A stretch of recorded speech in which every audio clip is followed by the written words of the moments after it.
Assalamualaikum warahmatullahi wabarakatuh. Salam sejahtera buat kita semua. Om Swastiastu, salam kebajikan, salam sehat, salam rahayu, rahayu, arahayu. Pemirsa, di mana aja kalian berada, selamat jumpa dan berjumpa kembali bersama Padepokan Cikal Cawang dengan channel Ki Cahyo Dipuro. Pemirsa, pada video sebelumnya kita sudah sedikit mengenal profil dalang Kebumen Yogi Basuki Hendro Prayitno. Dalam pada kesempatan sore hari ini, saya juga didampingi kembali oleh beliau Bapak Basuki Hendro Prayitno. Sugeng rawuh Pak Dalang. Nggih, Kepanggih malih ingkang kaping kalih. Mbok menawi kalawi ngrembak babagan jati diripun Pak Dalang wiwit alit ngantos sakmenika anggenipun midering swantara wonten ing pagelaran wayang. Baiklah pemirsa, kita ketemu lagi dengan sekelumit tentang wayang. Pak Dalang, pada pertemuan kemarin kita sudah sedikit mengenal tentang tokoh atau cerita wayang, itu Mahabharata dan Ramayana. Namun dalam perkembangan zaman sekarang, saya melihat sedikit beberapa, tapi tidak semuanya, beberapa generasi muda, beberapa, artinya tidak semuanya, beberapa generasi muda sepertinya sedikit terkikis dengan adanya pagelaran wayang. Bahkan anak-anak SD, anak-anak SMP, kalau ditanya gambar atau tokoh wayang itu seperti kesulitan.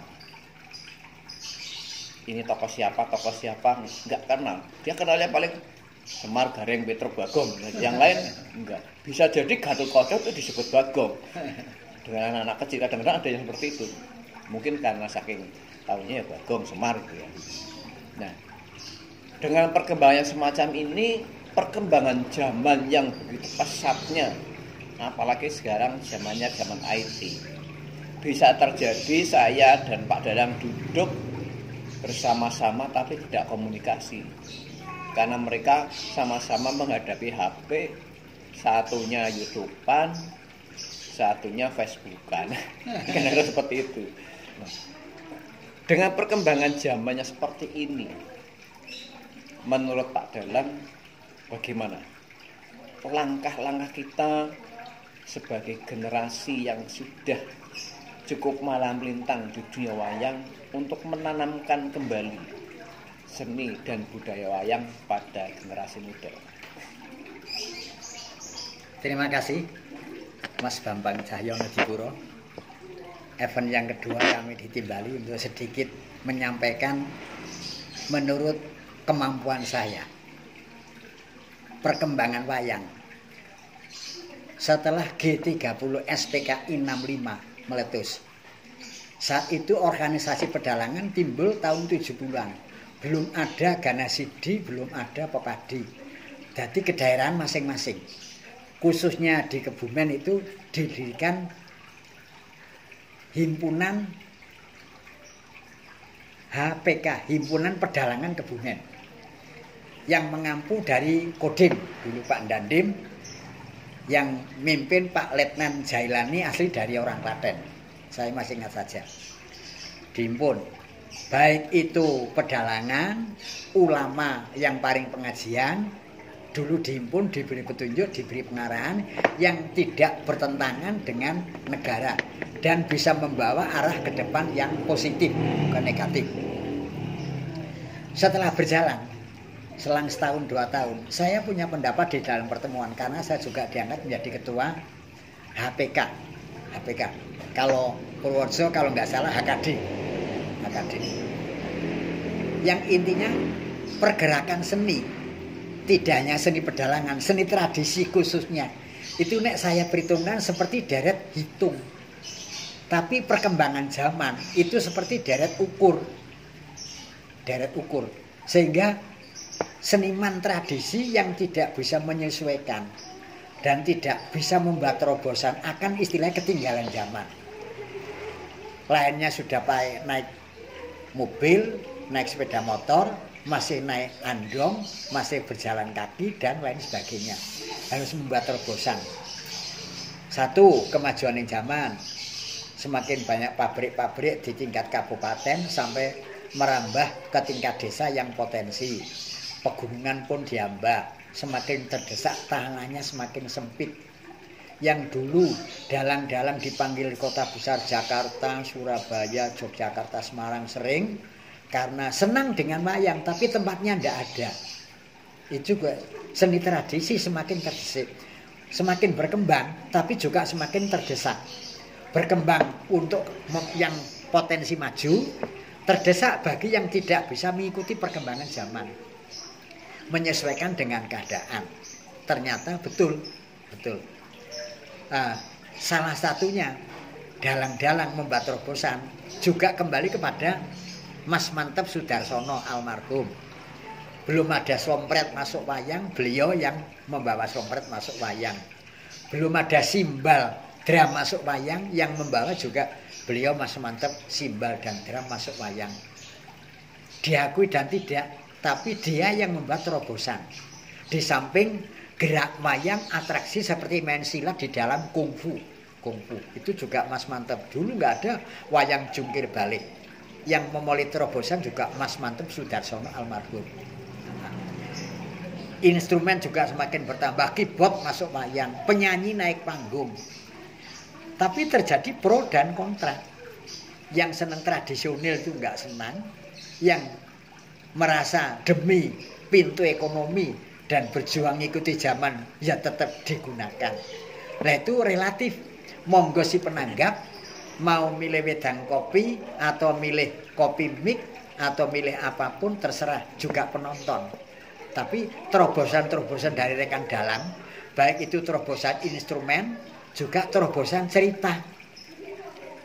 Dulu tidak ada cerita itu Banjaran, tapi setelah terobosan baru, terutama tidak ngilang-ngilang dari ASCII yang menjelma menjadi isi Surakarta, membuat cerita terobosan yaitu Banjaran. Pak Narto Sabdo juga membuat Banjaran. Akhirnya dalang-dalang yang lain yang mampu mengikuti membuat lakon-lakon Banjaran atau lakon rayutan, kalau istilahnya Suwargi Pak Timbul. Nah, yojo lengarani rayutan. Nah, mentaranya Solo atau Dalang Wetan Banjaran. Itu di dalam alur cerita. Termasuk juga di dalam bobot ing sine gunem dalang di panggung. Sebagian besar itu nuwun sewu, penontonnya lebih pinter daripada dalangnya. Tapi penonton tidak bisa dalang, tapi mampu ngoncei, mampu membaca kemampuan si dalang, menebak dalang di dalam membawakan pewayangan. Ini juga perlu sekali, dalang tidak boleh puas diri, selalu berkarya, membuat inovasi, terobosan lewat gendingan yang baru, iringan yang model, terobosan menaikkan penyanyi, dagelan, terobosan membuat cerita, membuat barang yang belum ada berdasarkan yang telah ada, yaitu dirangkum di antaranya Banjaran, 3 lakon jadi 1 dan lain sebagainya. Harus belajar meramu dan disesuaikan dengan penonton. Di mana kita pentas siapa yang mencerna. Misalnya kok bagi dalang-dalang yang mampu dan ditimbali di pondok pesantren, Maulud Nabi pakai wayangan saya juga pernah, Rajaban wayangan juga saya pernah. Dalangnya belum pakai blangkon, datang masih biasa. Pak Kiai yang nimbali di pondok Tambak Rejo, daerah Kecamatan Bulus Pesantren sudah pakai blangkon. Nanti Pak Dalang, aku jagongnya nanggon gamelan ngancani karo wiyaga. Tetep Pak Kiai ngagem blangkon. Dan lain sebagainya. Mungkin di samping di luar saya juga rekan-rekan dalang yang lain juga ada. Ya, Pemirsa, saya tonton sebentar. Iya. Tadi kalau sedikit saya mengulas sedikit atau menyimpulkan sedikitnya. Iya. Ternyata dengan adanya generasi muda yang terkikis dengan adanya pagelaran wayang, Iya. jadi terobosan-terobosan tadi memang sangat mempengaruhi. Iya. Sekarang anak muda sekarang kalau misalnya nonton terlalu klasik wayangannya mungkin ya. Mungkin dengan kalau Solo jejeran pertama nek nganggo kabur gendinge nglangut-nglangut atau nganggo kekawitan nglangut-nglangut. Lah sakniki terobosan iki ngangge gending sing ketinggal sigrak. Atau mungkin dengan flashback yang sekarang Bedol gunung langsung perang. Nah, itu salah satu bentuk terobosan. Iya. Kecuali tadi menaikkan penyanyi, dibuat masuk gamelan, kemudian drum masuk gamelan, semuanya itu terobosan. Kecuali maksud saya bukan kecuali terobosan yang lain, maksudnya terobosan yang lain yaitu diantaranya di dalam mengolah kata sastra dalam pagelaran wayang disesuaikan dengan pada zamannya. Yeah. Mungkin zaman dulu orang akan perhatikan dengan seksama, kok apik men ya Lenyandra. Nek saiki Lenyandra mari ngantuk sampai kan niku. Kalau kita tidak pandai-pandai mengolah kata. Iya. Baik. Demikian tadi salah satu usaha para seniman dalang pandai-pandainya untuk mencari terobosan. Saya sendiri kadang pernah Pak, walaupun saya itu bukan dalang atau hanya bisa dalang tapi ya hanya bisa-bisaan saja. Saya pernah Bang, muko nek wayangan, pokoknya pisanan kudu perang. Aku mikirin terus perang apa iki judulnya kepriwe. Terus pokoknya begitu gamelan muni suasana panggung rame. Itu sungguh-sungguh terjadi. Ini adalah kemauan anak-anak muda sekarang seperti itu. Jadi pertama diwenehi nek nyusewu kalau Solo pertama mlebu ayak-ayakan lajeng mlebet kabur. Kadose sakniki udah enggak begitu menarik anak muda. Maka para seniman dalang harus pandai-pandai mencari terobosan. Di antaranya mulai bentuk fisiknya, mungkin bentuk fisik permainan lampu ya. Iya. Mungkin permainan lampu dekorasi. Itu juga perlu.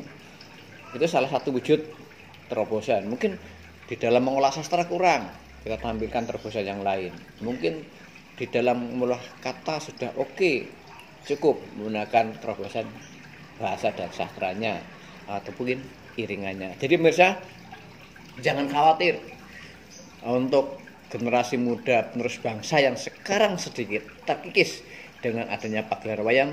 Ternyata seorang seniman-seniman dalang di dalam menyajikan pagelaran sudah menggunakan terobosan mulai dari berbagai macam wujud, baik itu secara fisik maupun non fisik, misalnya dari dekorasinya, dari sastranya, dari bentuk pagelarannya, kemudian dari bentuk ceritanya. Salah satunya tadi disampaikan adanya cerita Banjaran, kemudian ada penampilan padat. Ada lagi Mas, saya pernah sebelum awal cerita tolong Pak Dalang diadakan pertemuan Syekh Subakir dengan Ki Semar Badranaya. Syekh Subakir pertemuan dengan Semar Badranaya. Karena permintaan saya baru menyanggupi 10%. Karena itu bukan cerita wayang. Kami cari narasumber, kami cari bukunya. Ternyata kami menemukan bukunya. Bahwa Syekh Subakir adalah utusan Sultan Rum atau Turki. Yang ketiga, yang pertama kali menyuruh ulama 10.000 untuk ke tanah Jawa. Dulu belum tanah Jawa, ning tanah Dawa. Tanah Dawa. Kondang, tanahnya subur, gembur, banyak pepohonan dan banyak rempah-rempahnya. Tapi santri 10.000 yang ke tanah Dawa itu cuma balik kabar meninggal semuanya. Gelombang kedua kirimkan lagi juga habis semuanya. Kondangi akeh sing mbawreksa tanah Jawa itu angker, sangar dan gawat. Yang ketiga yang diperintahkan Syekh Subakir. Setelah Syekh Subakir tahu ceritanya, dia minta yang berangkat akan dibawa dia tidak harus ulama yang sepuh, tapi ulama yang bisa berkomunikasi dengan roh halus yang tidak ada. Sehingga bisa adaptasi, kula nuwunnya tahu kula nuwunnya. Betul.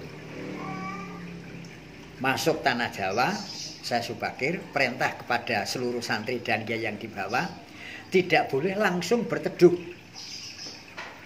dari Jawa Timur sampai Jawa Barat. Ternyata banyak sekali istilah yang bau reksa. Saya ada bukunya yang bau reksa. Terjadi pertengkaran sengketa, tidak mau diimbangi, Akhirnya saya Subakir ingin tahu pusere tanah Jawa itu di mana. Ternyata diketemukan di Gunung Tidar, Magelang. Gunung Tidar. Datang ke Gunung Tidar. Karena dengan ilmunya gaib dia tahu. Bisa ketemu dengan Ki Semar. Dialog, wawancara, istilah ucapan selamat datang dan sebagainya bla bla bla bla. Ada apa? Saya datang ke sini tidak ingin mengganggu, tidak ingin merusak, tapi ingin nunut hidup karena rempah-rempah dan tanahnya gembur. Nunut hidup. Di samping itu juga akan siar agama Islam di antaranya. Ki Semar boleh. Oh boleh. Tapi dengan syarat. Syaratnya apa? Kamu kalau siar agama Islam, yang mau masuk Islam monggo. Tapi yang tidak mau jangan dipaksakan. Karena sebelum Islam masuk tanah Jawa, sini sudah ada kepercayaan. Dan kalau kamu ingin manggon di tanah Jawa, sangune apa? Dijawab saya Subakir, sangune ada 3. Apa saja? Yang satu saya membawa uyah. Yang kedua kali saya membawa bonggol alang-alang. Yang ketiga kali saya nggawa kayu andong. Artinya nggawa uyah basane sarem. Tak sebar bisa lerem. Sing ora cocok aja ganggu. Tradisi orang Jawa, lingkungan pekarangan rumah ada ularnya, disawuri uyah. Ulane semingkir, ndak mau ganggu. Tradisi orang Jawa. Ya. Alang-alang tak tanam. Maksudnya semoga saya yang datang di sini tidak ada halangan, yang kami datangi juga tidak ada halangan. Bisa menyatu. Oh ya, kayu andong saya datang di sini dengan membawa doa. Doanya apa? Kulhu balik. Oh boleh, tapi dengan catatan yaitu satu. Yang tidak mau masuk Islam jangan dipaksakan. Kalau kamu memaksakan, nanti akan terjadi pecah satu piring. Piring ditumpah akan pecah sendiri. Satu agama akan terjadi perpecahan karena beda pendapat. Syaratnya jangan memaksakan. Ya kami coba. Sekali, 2 kali kami coba. Setelah itu rampung, baru mulai cerita wayang. Itu diantaranya. Jadi tadi salah satu terobosan ya. Iya. Sebelum kecuali tadi yang disebutkan dengan menampilkan pagelaran, dengan menaikkan penyanyi, adanya keyboard, kemudian adanya dekorasi, permainan lampu, lighting, dengan adanya pengolahan kata atau sastranya. Salah satunya sebelum ada pagelaran ada diskusi ya tentang Syekh Subakir dengan Kiai Lasema. Nah, isinya diskusi intinya ya bahwa di situ melakukan sesuatu itu perlu ada kesepakatan atau kesepahaman. Baiklah pemirsa, demikian tadi bincang-bincang kami dengan Ki Basuki Hendro Prayitno. Kenapa generasi muda sekarang sedikit terkikis? Ya kita pandai-pandai, seorang senimannya, seorang atau dalangnya pandai-pandai mengelabui penonton maunya apa. Walaupun tadi ada yang pro dan kontra dengan adanya pentas padat dan kemudian pentas semalam suntuk atau penuh, semuanya kita ambil nilai positifnya saja. Karena apa? Karena kalau kita di masa zaman sekarang yang serba modern, kemajuan yang begitu pesat, orang harus bekerja, kalau kita harus nonton wayang sampai semalam suntuk mungkin ya bagi mereka ya sedikit keberatan. Dengan adanya pagelaran padat itu sangat bermanfaat. Itulah salah satu beberapa terobosan yang diberikan oleh seorang seniman atau seorang dalang. Termasuk Mas, membuat pencerahan kepada penonton. Jadi jangan membodohi penonton tapi membuat pencerahan. Si dalang kalau mampu. Suatu contoh. Ada lakon Murwakala, ruwatan. Apa toh sebabnya kok lakon Murwakala? Apa toh sebabnya diadakan ruwatan? Apakah setelah diruat dalangnya bertanggung jawab? Anak itu lepas dari Soekerto. Mungkinkah begitu? Saya kira tidak. Saya pernah sowan suwargi Pak Timbul. Pak Timbul mendekakan ruwatan ada 3 macam. Ruwat bumi, ruwat sengkala, murwakala.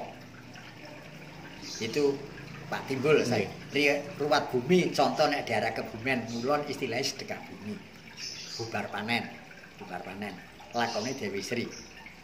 Ruwat sengkala dadi pedagang rugi terus dimodalin tek. Pak Timbul namanya ruwat sengkala. Yang ketiga kali murwakala, yaitu anak 1, anak 2, anak 3 yang 1 di tengah, putri atau laki-laki dan lain sebagainya. Pak Timbul mendikakan saya habis ngeruat di Pasar Temanggung, Pasar Baru. Pasar Anyar, nak Basuki, nggih. Tapi wong dagang, wong dodol sok diganggu lelembut kono. Aku kon ngruwat. Nggih. Saya tanya, Pak Timbul nanggung setelah ngeruat itu pergi? Enggak. Enggak tanggung. Lah, saya menganalisa sendiri, Mas. Apa sebab ruwat kok ruwat kala? Sing salah dudu bocahe. Karena zamannya maju, kala itu adalah waktu nek saya. Sebab apa waktu kok di rumah? Jame salat ora salat.